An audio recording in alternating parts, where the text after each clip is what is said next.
Listen, I've lost you again, Willie. I'm heading back to Spain right now. I'm not gonna spend another minute in this place. It's killing me. Sasha, No, I'm not going to calm down because there's a man ready to buy my company for what you doing? Do I look calm?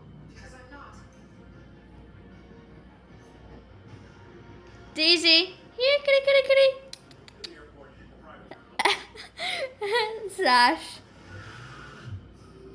Aw, it's a cute kitty. Just received a message on Guillermo's cell phone. It's Oswaldo. He's heading back to Spain. 2 minutes, 45 seconds. That's how long it takes to reset Roxanne. The system's back up. Let's go. Roxanne, verify all circuits. There's a faulty connection. Sash. No derivation of electrical current identified. Find whatever created that short, even if you have to rip out all the wire from the bunker. Oh. Come with me. We have to close one window. What? What? She says, well. She doesn't know I'm recording Don't her. worry, Willie. We'll find a better you tomorrow. Don't tell me you're giving up. Go get some rest.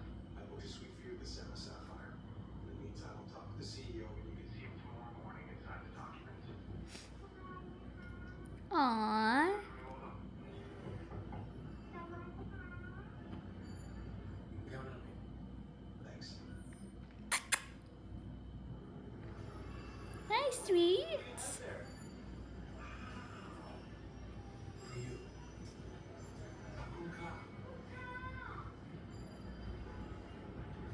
He was like, what did I just buy for $100?